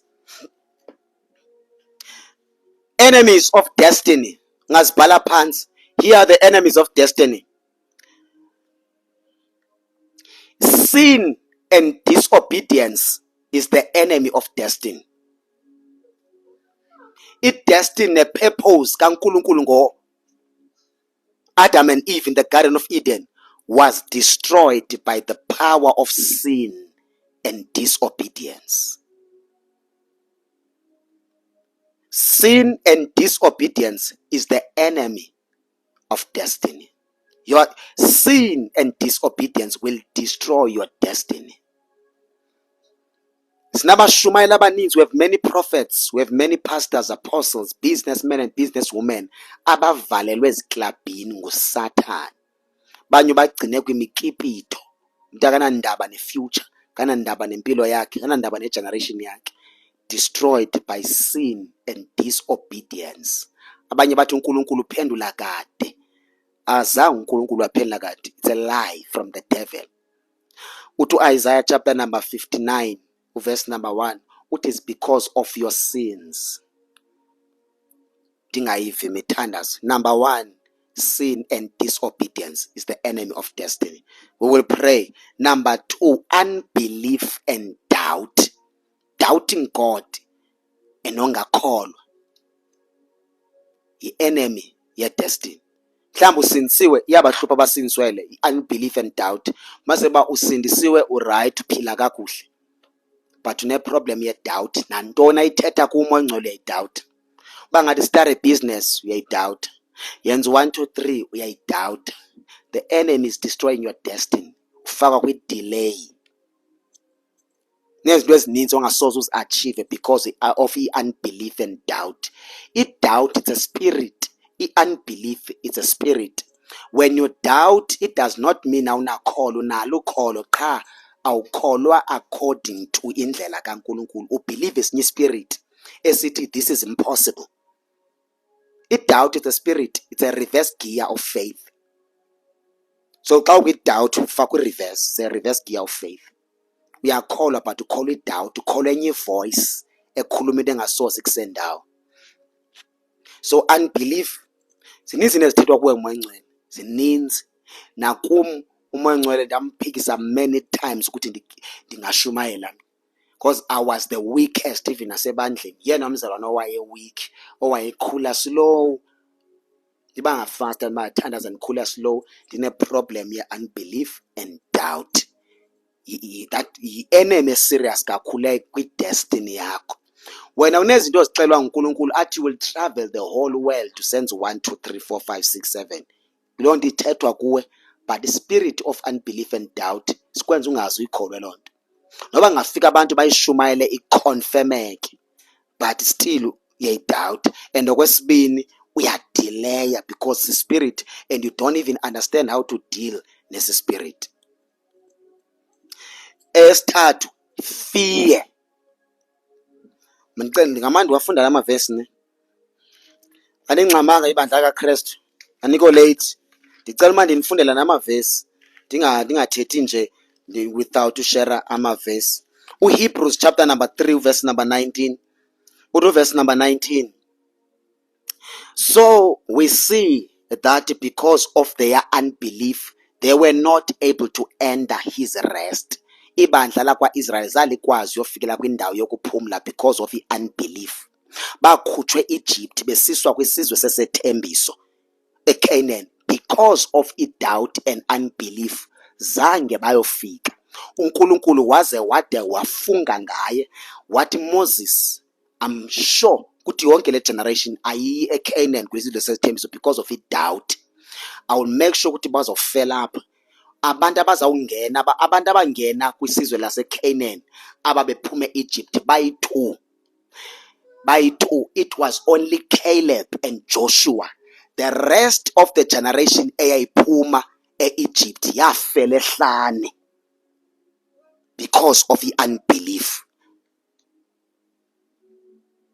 Abhubha abantu bafela ehlane. Yabona i-unbelief spirit is dangerous. Othi mawuchallenge uNkulunkulu ekufaka kwizinto kwi-training, kwi-preparations, umthreatenisha uNkulunkulu ukuthi asuka ndosuke ndiwe mna ndiye kwaloo nsindiso. Kutheni ubomi bam bunzima? No, kunzima uba nguNkulunkulu wale generation. To deal with this generation kuNkulunkulu, I'm sure it's very hard because i generation emthreatenisha kakhulu uNkulunkulu. Ivithi asuka ndavesike ndimyeke mna ndihambe ndokhonza izangoma. Kunabantu uNkulunkulu uyabesaba. Uyesaba ukwenza nakanjani kubo because ba-fragile abantu begeneration yabo. So Shumaila, you must pray for wisdom on how to deliver a message because our generation is so fragile. Abantu abakhutshwe Egypt besuka kwilizwe lesethembiso abayofika because of unbelief. Ijeni yabo suppose bayathatha 40 days kodwa yathatha 40 years because God was preparing them. Wayeqongqotha i-Egypt, isystem yase-Egypt lapha engqondweni eyikhupha but ingaphumi. Xa uNkulunkulu engabenzelanga into enhle, ebathesta, ebatrainer, bakhala bathi Moses uzosilambisa apha ehlane wena. Ngoku sasikwafaro sasiphila kamnanzi sisidla ityukhamba, sidla inyama, sidlo 1, 2, 3, uzosibulala apha ehlane wena Moses. uNkulunkulu abe nomsindo until Moses adabule ingubo zakhe. Athi uNkulunkulu, you cannot kill them. If you kill them, uyawuhlazeka kwezinye izizwe. Because God bakhuphe Egypt just to kill them in the desert. I-unbelief and doubt, spirit esibi kakhulu eso. Never believe any voice ethi doubt into ethethwa nguThixo nento ethethwa si-scripture. I-faith ke bazalwane is very important. Ukukholwa andithi ngomso une-plans ubheke emsebenzini, omnye uya kwi-interview, omnye uyokwenza into ethile ebusiness, omnye une-plans zikaMarch, zika-August, omnye une-plans zikaDisemba. Yintoni ekwenza ukuthi ube nee-plans ezingakho ube sure ukuthi ngoDisemba uzobe usenza 1, 2, 3? Yi-faith leyo. Uyabona wena olusoko olukholo unalo, but uNkulunkulu xa ethetha something kuwe edinga supernatural faith awufuni ukholwa, uyadoubt. Faith is all about taking a risk. It's all about taking nje a risk. Le nto uNkulunkulu ayithetha phakama wenza. uMary, the mother of Jesus, chapter number 2 in the book of John, uthi pha uMary, whatever uJesu athi yenze. Whatever he says, just do it. Don't question him, just do it. Wafika kuba uJesu wathi thathani amanzi nigcwalise imiphanda ngamanzi, zabamquestiona bavela benza, wajika amanzi abayiwine. That's why ezinye miracles singakwazi ukwenzeka, because imiracle kwayona idemand faith kuwe. Faith is like man, uthi uNkulunkulu give me faith, I will give you what you want. Ndinika ukholo. Ifika ispirit sedoubt sizo oppose faith, spirit of unbelief. Izoba ngufear. Another enemy yakho is a fear, spirit of fear. Fear is a spirit. Let us go to 2 Timothy. 2 Timothy chapter number 1. We're going to read verse number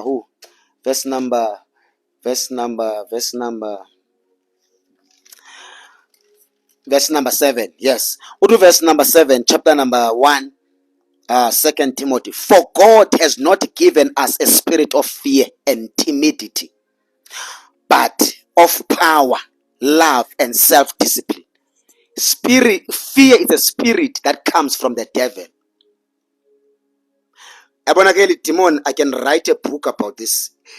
Beno volume 1, beno volume 2, beno volume 3. Thetha ngespirit of fear. Yabona eso spirit eso sin abuse kakhulu ngosensinsiwe. Asike spirit esin abuse njengesi. Sin lokhe senze pulpit, sindilokhe. Yabona xa une spirit of fear, akho kwanto ngayi, there is nothing you can achieve. There's nothing you can achieve xa ubanjwe ese spirit of fear.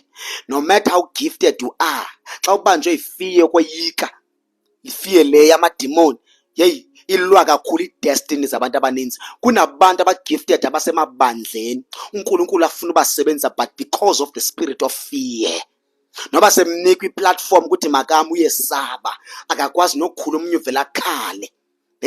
Ninzi wena izinto ongekazi achieve efamba uyazi-achieve according to the plan of God, according to his purpose, but the spirit of fear sizo-opposer, sithi never simvumele yenzeke loo nto.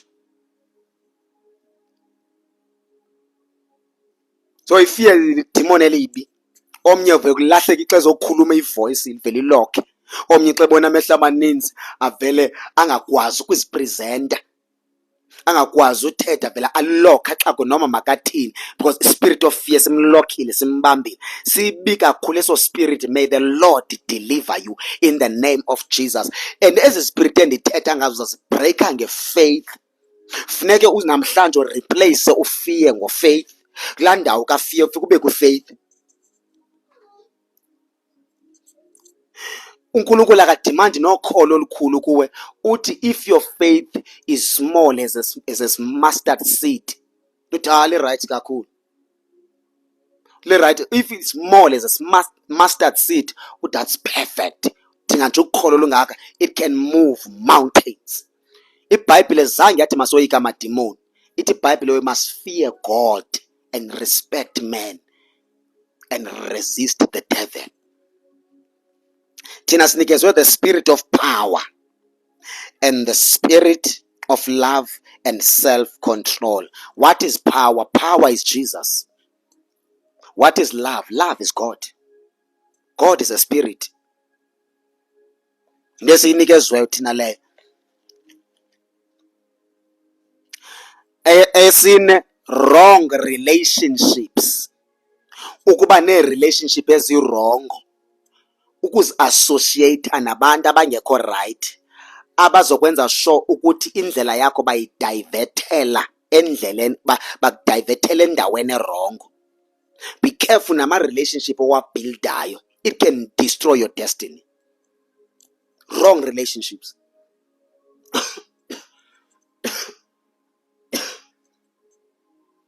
Sesavala ungabi sakhala.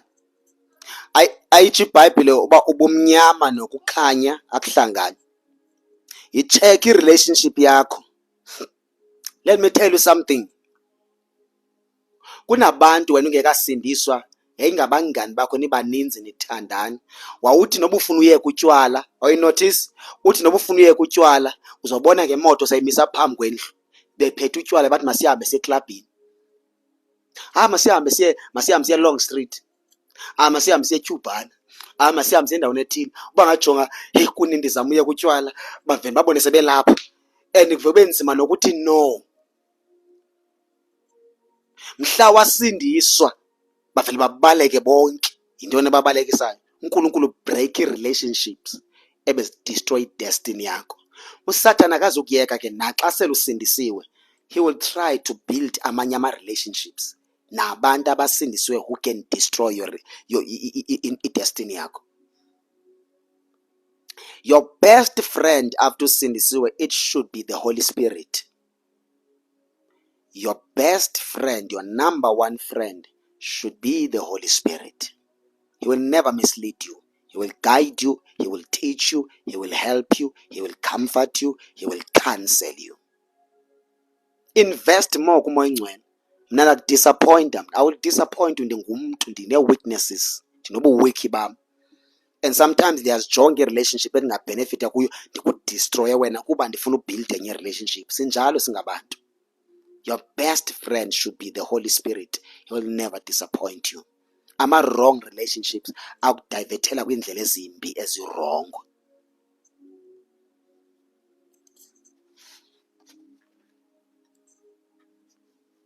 Wrong relationship. Suba desperate for a relationship. Uthi ube desperate awuzithandi mos ne? Nekuzithanda ungathi ube desperate. Suba ngumuntu odwa abe desperate for a relationship. Build yourself. Abantu abazokuphushela kwi-destiny yakho uThixo uzabazisa.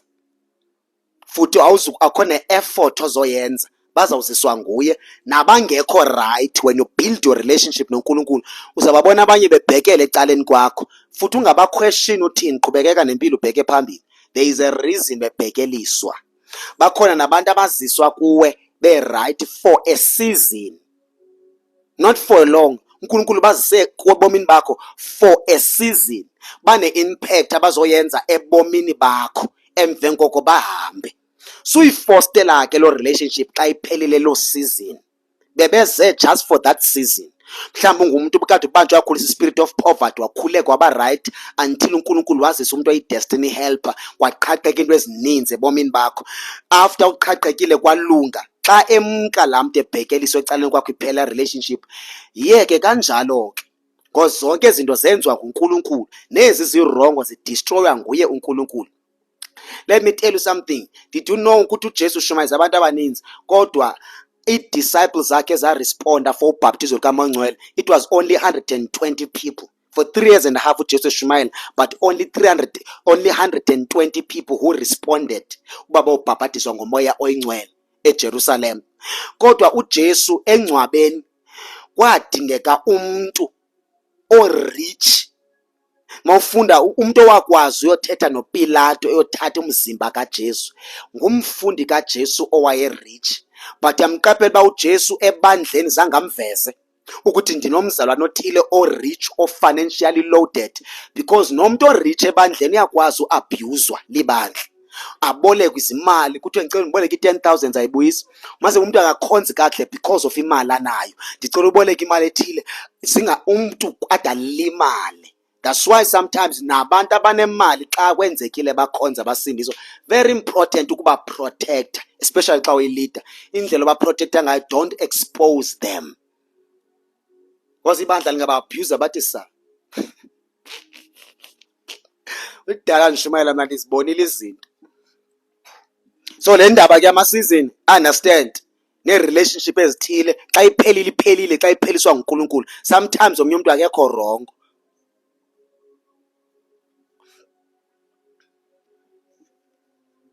Nawe zihlole nala relationship uqala uyikhalela Nkosi yami wena zibuilde wena.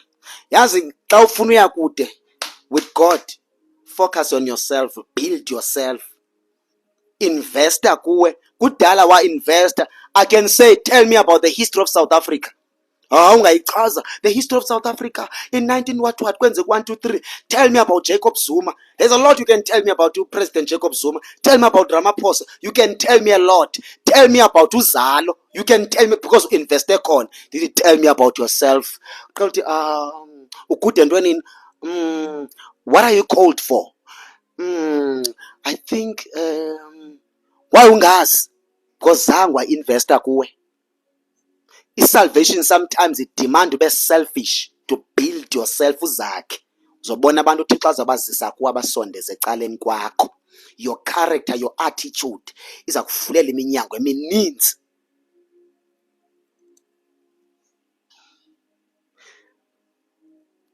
Enye izoba i-pride. Ngayibhala phansi nayo. I-pride will destroy you, i-enemy of your destiny. Pride. I-pride isebenza ngeendlela ezininzi. Ikhona i-pride yozibona ulapha phezulu kunabo bonke abantu. Ikhona la pride ongafuni uncedwa. Khona umuntu one-pride bomba lo muntu angafuni kwa uncedo, une-pride ongafuni uncedo. Bangajokoda lo muntu uyalidinga uncedo. If angenza 1 2 3 angaya kude empilweni. But because of i-pride, umuntu self-centered. I-pride isebenza ngeendlela ezininzi. I-pride has destroyed many preachers. Powerful preachers were destroyed by pride. Abazalwane aba-powerful naba-gifted destroyed by pride. Namhlanje South Africa sine-artist ezininzi ezingasinswanga kakuhle zi-destroy pride because bashayelwa izandla kwathiwa your voice. Your voice is so powerful. Umfundisi uyakubambezela. I-class ye-discipleship wayishiya apho. Can I tell you something bungayazi? Did you know ukuthi most ye-celebrities eziculayo zikhulele enkonzweni? I-gift yokucula bayidiscoverishe enkonzweni. Ukuthi umuntu I am gifted ekuculeni. Most abantu abaculayo bakhulele enkonzweni. Abanye ngabantwana babefundisi. But baskipha i-class ye-discipleship. Yafika i-pride yabadestroya. Usathana ngobabamba nge-pride wabakhupha enkonzweni kongathi kuyabhora. Emveni koko wabenza bayopromote yakhe i-kingdom. Banye benza igqom, banye benza i-R&B, banye benza umaskandi, banye promoting another kingdom. I-destiny zabo zimanipulatiwe ngolunye uhlobo zakwenziwa enye into njalo njalo. Yabona namhlanje ndifuna ungalala ebusuku, busuku bonke ungalala uhlutshwe into yobana yini Thixo ndiphathise yona, undithume ntoni kweyami generation. I-pride will destroy you. Udevil esengulucifer wakhutshwa ezulwini yi-pride.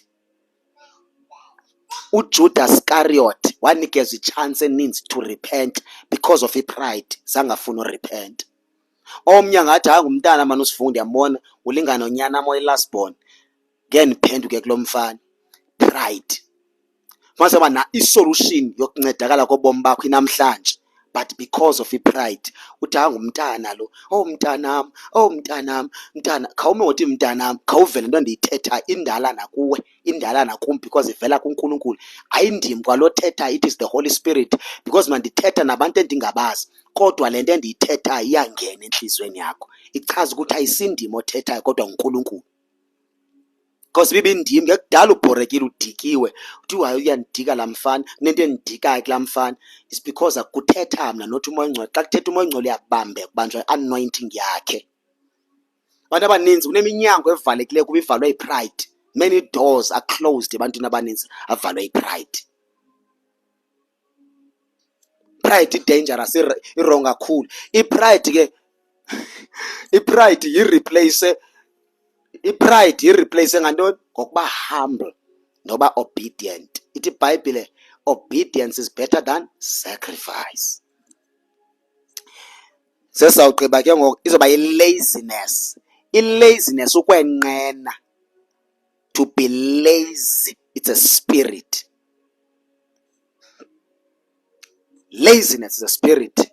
If ufuna ufunda kahle nge-laziness, go in the book of Proverbs. Solomon will tell you your laziness. Be lazy ngento yonke. Lazy uthandaza, lazy ufast, lazy uzila ufunda iBhayibhile, ulazy kwibusiness yakho, ulazy esikolweni, ulazy kwinto zecareer, ulazy ekhaya. Omnye kuba kunomama notata beprovider, kune-shelter, kunento zonke, wa-attackwa si-spirit of laziness. Kunzima no-appreciate abazali bakhe, kunzima no-appreciate ii-opportunities azicreatelwa ngabazali.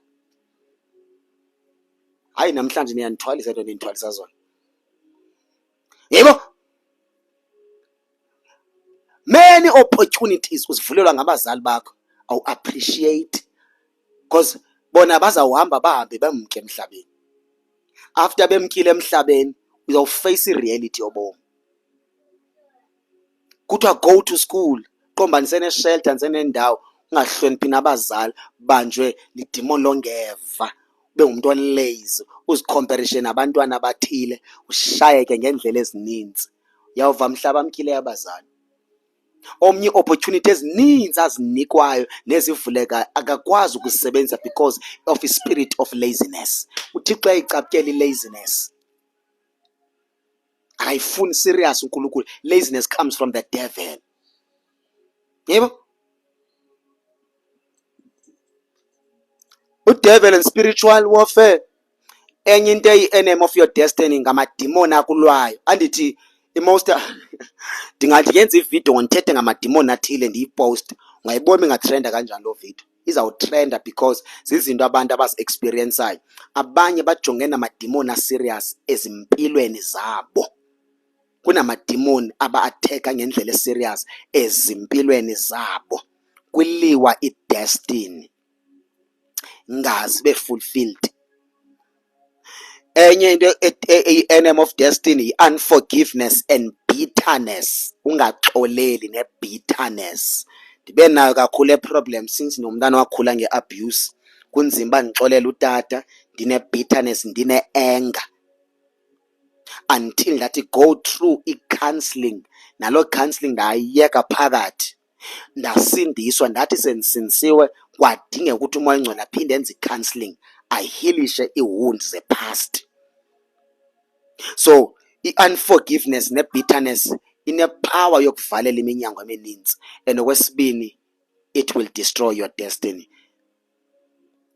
Very important ukuxolela. UJesu ithi iBhayibhile wayegcwele igazi, umzimba wakhe udlaka-dlaka. Kodwa wathetha amazwi, wathi Lord forgive them. Ngoba abakwazi abakwenzayo. Baxolele, athethelele because abakwazi abakwenzayo. So nawe noba ubambekile, mhlawumbe wathi go through i-rape, go through i-abuse, i-divorce, noba yeyiphi into wathi go through yona. May the Lord help you to forgive and heal enhlizweni yakho. Uhealishe enhlizweni. Noba waphoxwa ngabantu awujola nabo bakuhlukumeza badlala ngawe, ngokusindisiwe baxolele. Inhliziyo yakho mayixolele and move on so that umoya ongcwele azawukwazi usebenza. I-unforgiveness and bitterness iyamvalela umoya ongcwele angakwazi usebenza. Akakwazi ukulidishela kwi-destiny yakho. Akakwazi ukufikisa endaweni indawo ezithile. Lena xa usandosindiswa you have to deal nezinto ezikuhluphayo. You deal nento ze-spirituality, then bese udila no-unforgiveness, bese udila no-bitterness, zonke ezinto. And if awudili nezinto, uyawuthi sewutshata noba usindisiwe, umtshato wakho uchithe ngokwakho. Because you did not deal nezinto ezikuhlupha enhlizweni. Mase ubone problem ye-unforgiveness ne-problem ye-bitterness, ungena emtshatweni ungekabikho right, ungekabikho prepared. It's not about age. Are you ready ungena kule nto? Ungena kuyo. Mawufika phayana kube nento ekukhumbuza into ezithile ngolapha emtshatweni vele benomsindo. Responde fast as a spirit of unforgiveness and bitterness. Uchitheke umtshato wakho.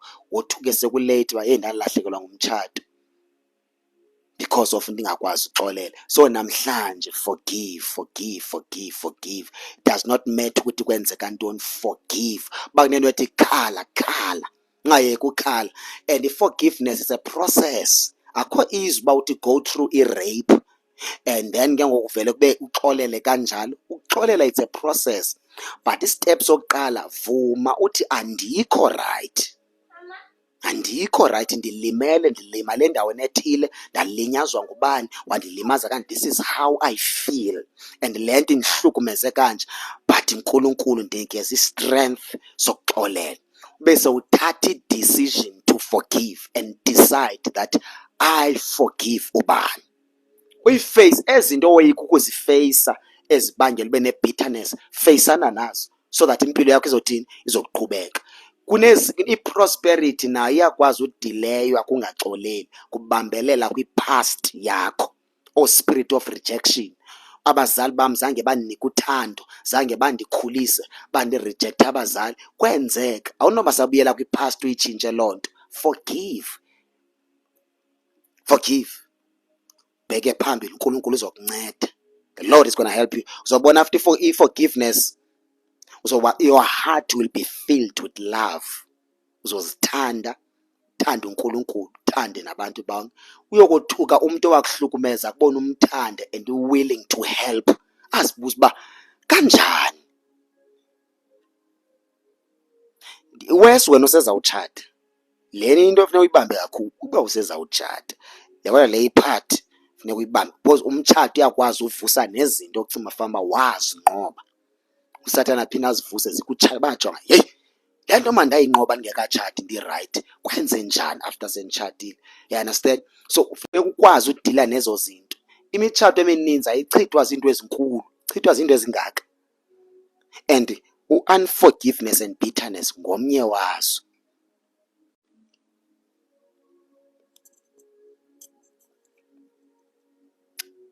The last one, lack of prayer and word.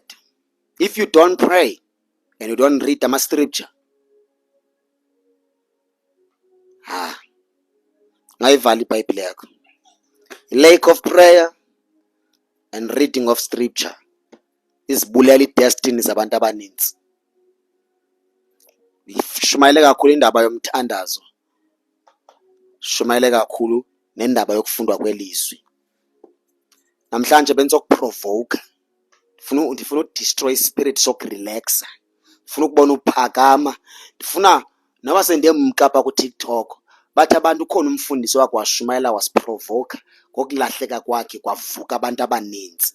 Yabona izolo on Saturday enkonzweni bekugcwele kakhulu nabantu abaninzi bebesuka apha. Bonke bayatestify into ezipowerful kanjani. Testify into ezipowerful kanjani.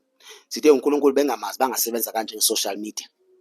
So mna ndifuna i-results. Ndifuna xa uza kum uzusithi, hey, imessage ethile yabunceda ubomi bam, yanithatha from here yasondibeka la. Ndiyambonga uNkulunkulu. Mna ndenze ndikuthunyiweyo, mandifike ezweni ndizawuthola i-reward. Ndicela ke namhlanje sike sithandaze. Namhlanje sithandazela izinto. We are praying about the purpose of God about your life. We are praying about the plan of God about your life. We are praying about your destiny. Noba udileye kangakanani kwathini, but ngoku we will pray and ubuyela back kwi-alignment. Uthi align with the Holy Spirit. Noba andiyazi bangathini, kodwa ngifuna ube nokholo sijonga noNkulunkulu. Sike sithandaze. Cela uvala amehlo akho. Baba wethu osezulwini, uNkulunkulu onamandla, nali ibandla lakho, moya oyingcwele, egameni likaJesu waseNazaretha. Ama-destiny amaninzi ebekade banjiwe spiritual, amanye under delay because of some circumstances of life, ne-attack zamadimoni nemimoya.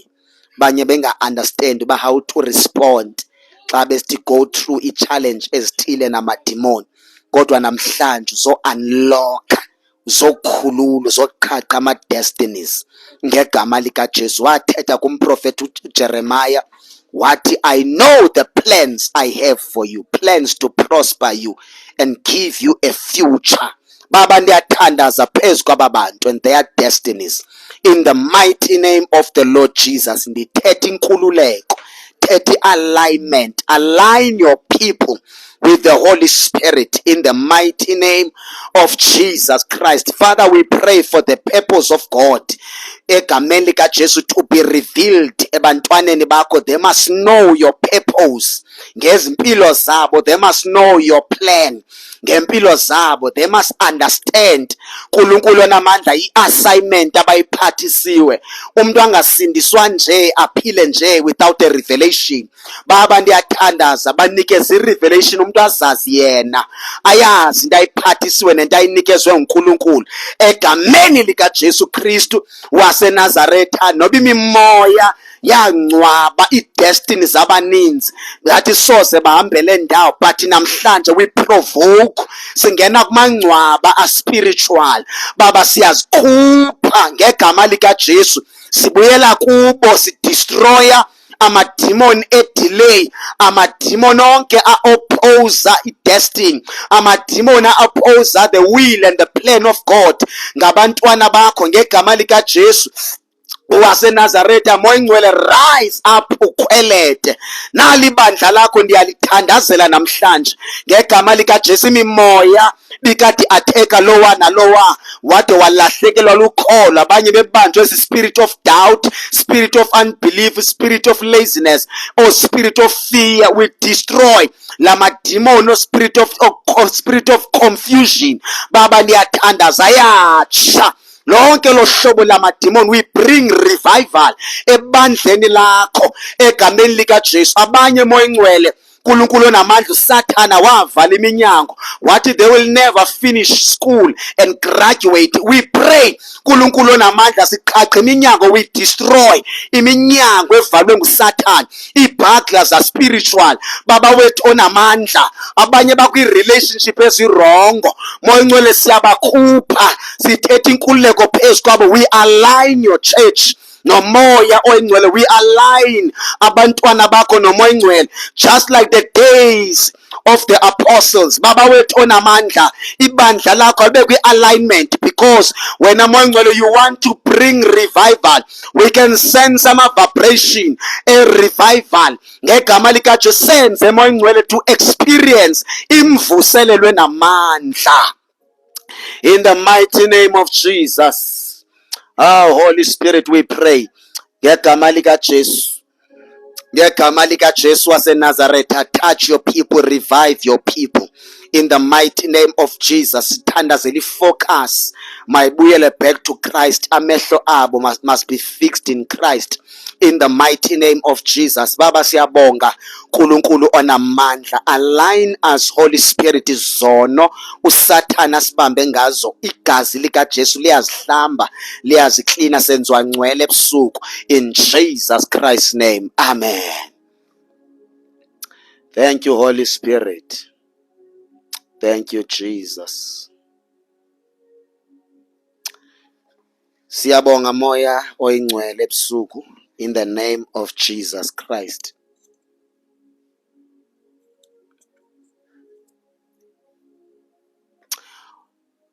Remember, you are destined to be great.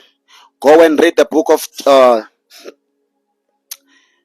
of Jeremiah chapter number 29.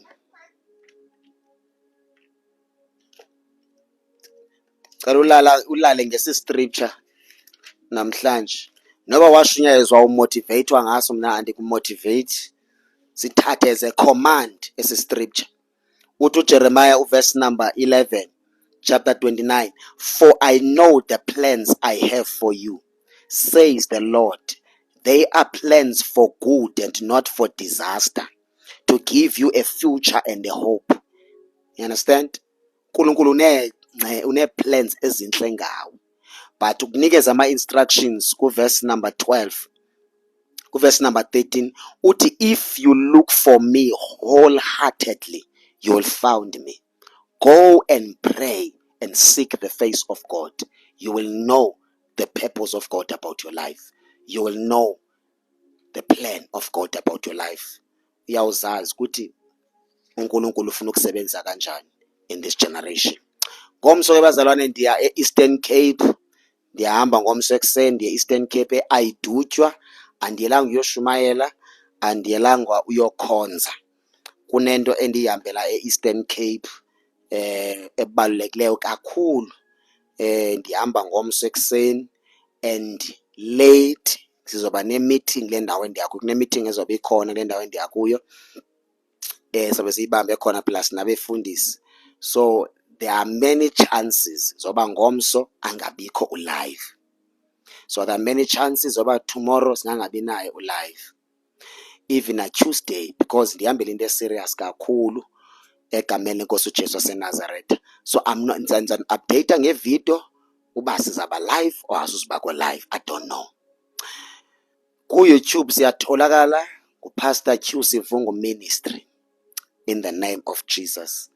Wena ofuna unikela nawe unikele ngokokutsho kaMoya Oyingcwele.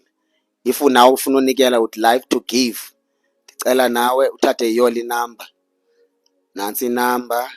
Iindaba ezimnandi zaseSoweto zasichaza. Wena ofuna unikela enhlizweni yakho, ufuna unikela, inamba yam ngu-071 94 98 702. 071 94 98 702. That is my number. Sebenzisa uCapitec ngani WhatsApp unikele apho.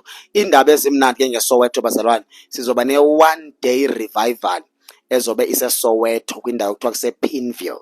Ipost izawuphuma apha evekini. One day revival.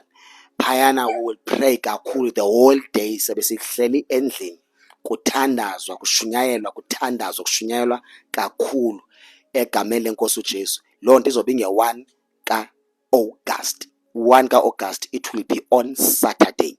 If you are around Gauteng, hayi ingakuphosi le into izobe isenzeka eSoweto. It's just one day revival ezobe iseSoweto. If you are around Gauteng, make sure ukuthi uyayi-attenda laa nto esobe siyenza eSoweto. Zezo ndaba ezimnandi ke ezo. And eSoweto we are planning ukuvula i-branch because ise-Kempton Park sisastructure kufumana indawo e-right eSoweto. We are planning ukuvula i-branch khona eSoweto. uNkulunkulu siyamkholwa, siyamthemba, kuzokwenzeka. Amen. Ku-YouTube aba babuzayo le message uzoyithola ku-YouTube, uzayidownloada xa ndigqiba uphuma apha bese ndiyifaka ku-YouTube. Amen. eKapa uzanini mfundisi, ePort Elizabeth uzanini mfundisi. uNkulunkulu uzawuvula umnyango. If udesperate useCape Town udinga ibandla, ukhona umfundisi endingakudibanisa naye oseCape Town, ungayithatha inamba yam. If usePort Elizabeth udinga ibandla, hayi ukhona umfundisi endimaziyo. And naye lo usuke eCape Town ndizodibana naye edutywa, nalo usuke ePort Elizabeth ndizodibana naye edutywa njengoba ndihamba ngomso. Aba seGauteng oPretoria, iPretoria igcwala apha. Saturday abantu besePretoria besikhonza nabo bebegcwele apha abantu basePretoria, apha eKempton Park.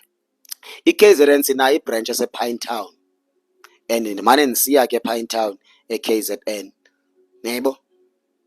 Yeah. Siyabonga kakhulu. Thatha la number wena sikhulume. God bless you, nilale kakuhle bazalwane. iThokoza sinabo abazalwane abasuke eThokoza every Saturday bakhonza apha. Western Ntondoni. Siye eSoweto kufutshane wena, sizawuhlangana khona. Lale kakuhle bazalwane, babayini.